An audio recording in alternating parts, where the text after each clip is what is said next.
네, 안녕하세요. 이번 시간 지난 시간에 이어서 소방법 마무리하고 소방 실무 내용을 좀 살펴보도록 하겠습니다. 먼저 소방시설법을 계속 보면 소방시설법에 이제 방염이 진짜 많이 나와요. 그 다음에 이제 소방기술심의, 소방시설 특례 기준 뭐 이런 내용들이 있는데 방염 나온 게 이제 쭉 나와 있으니까 한번 정리를 해보면 대상이 되는 장소가 한 번 출제가 됐고요. 그 다음에 대상 물품이 있어요. 구분이 대상이라고 내면 구분이 잘 안 되니까 이제 나눠 놨는데 이게 이제 3번 출제가 됐습니다. 그러면서 추가로 세부적인 내용으로 신설됐을 때 이 소파와 의자가 한 번 나왔어요. 그 다음에 최근에 이제 얇은 포, 두꺼운 포에 대해서 한 번 출제가 됐고요. 그 다음에 이제 방염의 원리도 한 번 출제가 됐습니다. 방염의 원리가 한번 출제가 됐고 방염 성능 기준이 많이 나와요. 그래서 방염 성능 기준이 4번 출제가 됐는데 거기에다가 추가로 세부적으로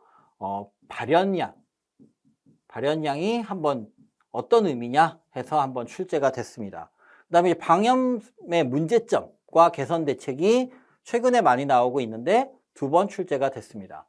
이렇게 이제 이런 내용들이 나온다는 걸 좀 파악하고 공부를 하시면 좋을 것 같고요. 여기 제가 붙여놓은 내용인데 방염제가 뭐냐? 방염제는 NFA 정의에 이렇게 나와 있어요. 가연물과 같이 사용을 하면 더스트 발생을 억제하는 건데 그럼으로써 연소를 억제하고 화염 전파를 억제하는 애를 방염제라고 하더라라는 거고요. 이거는 이제 마감 재료랑은 내부 마감 재료 위에 이제 붙이는 애들이죠. 그죠? 건물에 이제 마감 재료 위에 붙이는 장식물이나 도배지 이런 커튼 이런 것들을 말하는데 여기에다 이제 방염제를 도포하거나 아니면 반응시키거나 이렇게 하는 거죠. 방염의 원리가 이제 한번 나왔어서 여기다 이제 적어놨는데 방염을 대상하는 이제 물품의 피막을 형성을 해서 얇은 막을 형성해서 가연물로 열 전달이 안 되도록 하고 그 다음에 연소를 방해하는 입자들이 있어서 열분해가 줄어들게 하고 또 열분해가 됐을 때 할로겐 성분이 있어서 기상 반응을 억제시키고 그 다음에 가연성이 아닌 가스를 열분해될 때 같이 발생시켜서 농도가 가연성 혼합기를 만들지 못하게 하고 또 방염제가 흡열 반응을 할 수도 있다. 안 나왔지만 같이 알아뒀으면 하는 게 방염제의 구비 조건은 독성이 없어야 되고 방염 효과 당연히 우수해야 되겠죠. 그 다음에 변형 변색이 없어야 되겠고 침투성, 확대성이 우수하고 신속히 건조돼야 된다. 요 정도는 기본적으로 좀 알고 계시면 좋겠고 법에 나와 있는 방염 대상 물품이란 건 뭐냐? 특정 소방 대상물 중에 이제 대상이 되는 건물이 있을 거야.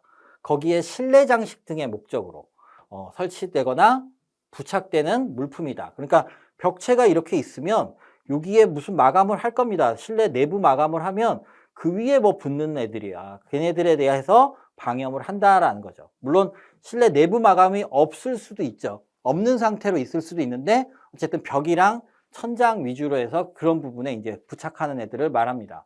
물론 그리고 바닥에 카펫도 이제 포함이 되고요.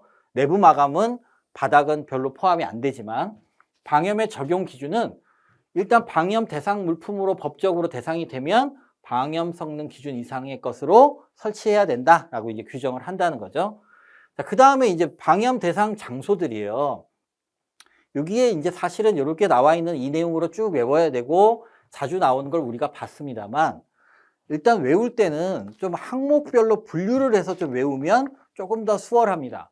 그렇게 외워놓고 이 안에다가 조금 얘네들만 또 따로 있잖아요. 얘네들 옥내에 있는 경우. 요 경우만 이제 생각을 하면 된다라는 거죠. 그래서 어떤 게 있냐 보면 일단 많은 인원이 있는 거. 근생을 가로 안에 제가 썼는데 규모가 작은 애들이야. 어떤 비슷한 어떤 판매 시설이 있어도 규모가 작으면 다 근린생활 시설이거든요. 그래서 어쨌든 근린생활 시설 중이라는 건 제일 처음에 나온 요 내용이잖아요. 괄호 안에 써놓은 얘네들이에요.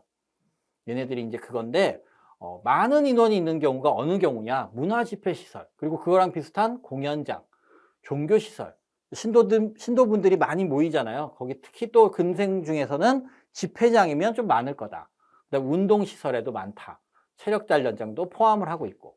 그 다음에 두 번째로 재해약자들이 있는 경우, 의료시설, 의료시설의 친구인 규모가 이제 규모가 작은 근생들, 의원, 조산원, 산후조리원. 그다음에 노유자 시설도 아무래도 재해약자들이죠. 그래서 방염을 합니다. 그다음에 자는 곳, 합숙소나 숙박시설이 있어요. 이렇게 돼 있고요. 그다음에 불특정인, 그러니까 잘 이 건물의 업소를 잘 모르는데 오는 사람들, 그래서 피난 경로를 잘 모르는 경우, 다중이용업소가 있죠. 이런데 그다음에 기타 위험 요소로 이제 11층 이상 높은 건물이죠. 그다음에 방송국과 촬영소가 있다. 그래서 이제 항목을 좀 생각하면서 숙지를 연상을 해서 이렇게 외우고 여기에다가 요것만 구분해서 쓰면 되니까 순서는 상관없잖아요. 그러니까 그렇게 이제 기억을 해주시면 좋겠다라는 거고요. 자, 방염 대상이 되는 물품은 어떠냐라는 거예요. 크게 봤을 때 이렇게 나눠요. 제조나 가공 공정에서 방염 처리하는 선처리 물품이라 그러는데 이걸 해야 되는 물품이 있고요. 그 다음에 실내 장식물이 있어요. 이 실내 장식물은 내부의 천장이나 벽에 부착하거나 설치하는 애들인데 이 실내 장식물은 다중이용업 특별법에는 또 별도로 나와서 불연 중불연을 해야 돼. 방염을 못해. 물론 완화 규정이 있긴 하지만. 그래서 얘네들은 따로 이제 또 알아둬야 될 내용인데 먼저 얘네 내용도 여기다 이제 좀 외우기 쉽게 좀 한번 해봤어요. 실내를 한번 연상해보자 이거요. 이 사무실이나 회의실 같은데 연상을 해보면 바닥에 뭐가 있을까? 바닥에 카펫이 있겠다. 창문에 뭐가 있을까? 커튼이랑 블라인드 있을 거야. 벽에는 벽지가 있겠지. 중앙에 뭐가 있을까? 소파나 의자 같은 게 있을 거야. 그래서 그것들이 여기 들어가 있고 또 그 다음에 무대나 전시시설에 보면 제가 지금 촬영하는 스튜디오도 이제 무대 같은 데인데 일단 합판이랑 목재, 섬유판 이런 것들이 많이 방음이나 이런 걸 위해서 쓰인다는 거죠. 인테리어를 위해서도. 그리고 안막이나 무대막도 있다는 거죠. 얘네들 잘 탄다는 거지. 그래서 얘네들 내용으로 되어 있다라는 겁니다. 그래서 얘네들 선처리해야 되는 물품들 이렇게 있고요. 이 중에서 특히 이제 합판이나 목재는 금색으로 홀로그램 스티커를 붙이게 돼 있어요. 홀로그램이 뭐 저기 지폐에도 있죠? 그래서 이거 위조할 수 없게 하려고 금색으로 스티커를 방염 처리했다 붙이도록 되어 있습니다. 밑에 나오는 후처리 물품은 은색으로 해요. 은색으로 홀로그램 필름을 붙이도록 하고 있습니다. 어쨌든 여기 이제 실내 장식물 한번 보면 실내 장식물도 내부의 천장이나 벽에 이제 하는데 이건 좀 다르게 연상해 보자 이거야. 물론 노래방도 위에 선처리 하는 경우가 있긴 하지. 근데 이제 외우기 쉬우려고 그러는 거예요. 그래서 노래방 등을 한번 연상을 해보면 도배지가 있어. 그죠? 도배지가 있어. 이런 걸로 만들 거야. 그 다음에 인테리어로 뭐 칸막이도 치고 이런 문도 달고 그러잖아. 그래서 합판이나 목재 칠 거고. 조금 좀 있는, 좀 잘 돼 있는 노래방이다. 이러면 좀 파티션을 좀 제대로 된 걸로 치겠죠. 합판 목재 안 쓰고. 이런 게 있을 것 같다라는 거고. 방송국이나 촬영장을 연상을 해보면 흡음재나 방음재가 있다. 그리고 제외되는 건 뭐 옵션이지만 당연히 내부 마감재는 빠질 거고 사다 놓은 가구를 방염을 어떻게 해? 사다 놓는. 그리고 반자 돌림. 네, 여기 쭉 반자 위에 이렇게 돌리는 거. 이 부분은 제외한다는 겁니다. 그래서 이렇게 이제 되어 있는 내용인데요. 여기에서 이제 특별히 우리가 알아둬야 될 게 합판이나 목재가 후처리를 하게 되면 이게 현장에서 처리를 할 때는 방염 도료를 바르거나 방염 필름을 붙입니다. 그럴 때 이 필름이 진짜로 방염 인증을 받았는지 확인을 해야 되잖아요. 그래서 은색 홀로그램 스티커를 주기적으로 이렇게 붙여놔서 여기에 그 합판이나 목재에다 그걸 필름을 붙였을 때 홀로그램이 보이게 하겠다라는 거예요. 그리고 방염 도료를 바를 수도 있다. 어쨌든 이 부분에서 사실은 좀 제대로 인증받은 대로 안 해가지고 많은 문제들이 야기가 됐어서 이거에 대해서 특별히 이제 대책을 소방청에서 수립한 걸로 보여요. 그 다음에 요 칠한 걸로 세 번째로 방염 처리를 사용을 권장하는 경우가 있어요. 이 경우는 언제냐? 사람들이 많이 모이는 곳이야. 다중이용업소, 의료시설, 노유자시설, 숙박시설, 장례식장 이런 데에 침구류나 소파 의자는 방염하기를 권장한다.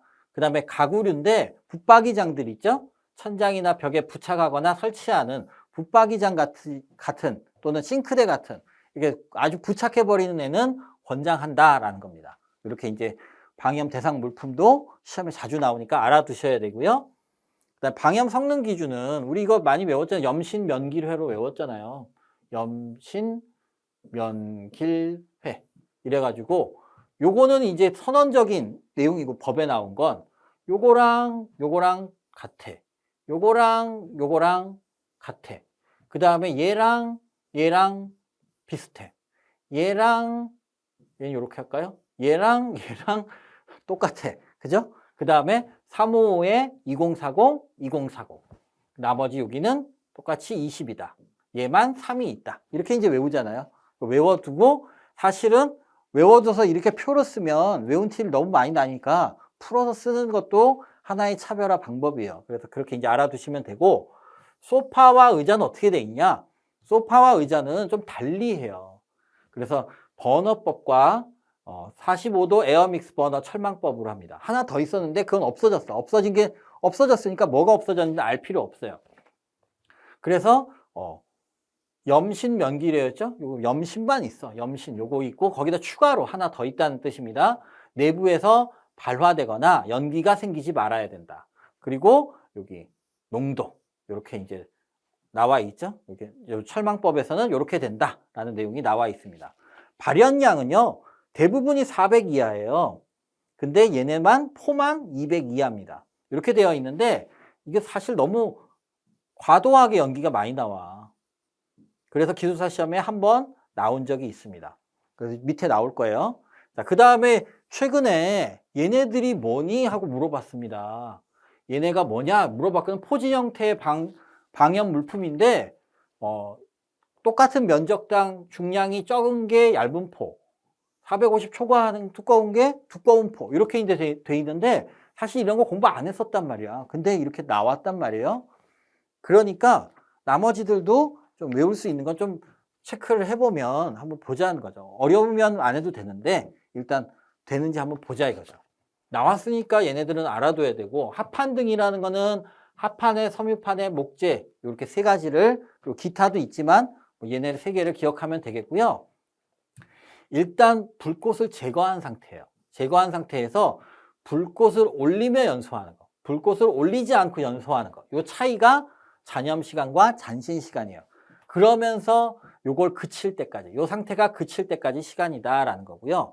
탄화 면적과 탄화 길이는 요 불꽃을 올리면서죠. 그죠? 얘네도 불꽃을 올리며고 얘는 불꽃에 의하여. 똑같은 말이지만 어쨌든 불꽃이 있을 때를 말합니다. 불꽃을 얘는 올리지 아니하고는 얘 하나밖에 없어요. 참고로 이렇게 돼 있고, 하여튼 보통 올리면서죠. 의하여. 이렇게 돼 있는데 탄화 면적이니 당연히 탄화된 면적이고, 탄화 길이니까 당연히 탄화된 길이에요. 접염 횟수라는 건, 불꽃이라는 건 또 똑같이 있죠. 여기도 똑같이 이렇게 묶을 수가 있겠네요.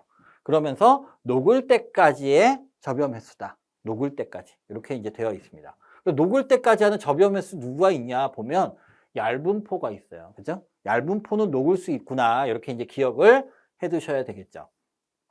그 다음 최대 연기 밀도 400과 200이 있었는데, 최대 연기 밀도는 이거 번호를 외우는 게 아니야. 그냥 연기의 비광학 밀도를 측정하는 시험이다. 이렇게 이제 기억해 두면 되겠고요.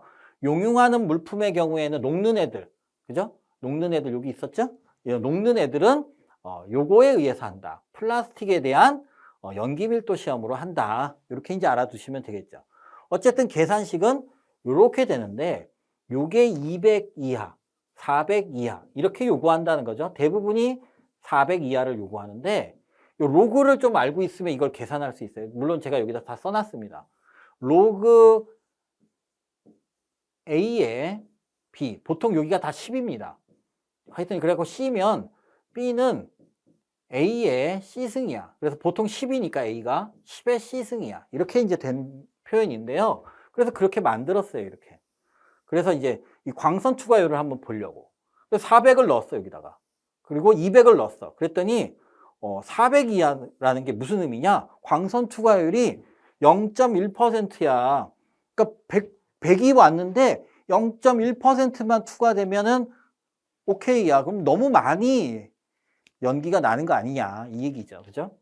그렇다고 해서 뭐 200은 뭐 낮냐? 200도 3%더라는 거죠. 그래서 너무 높다. 이런 내용으로 예전에 한번 나온 적이 있습니다. 최근에 많이 나오고 있는 방염의 이제 문제점과 개선 방안인데 내용을 한번 보면 현장 방염 처리하는 그 목재랑 합판 얘네들이요 임의 변형을 너무 많이 해. 그리고 그렇게 바꿨을 때 확인이 안 돼. 그리고 타공 합판 두께가 인증받은 건 일정 요 두께인데 더 두꺼운 거, 더 얇은 게 막 있는 거야. 그래서 이제 문제가 됐어요. 그래서 어떻게 해야 된다는 거야? 개선을 해야 되겠다.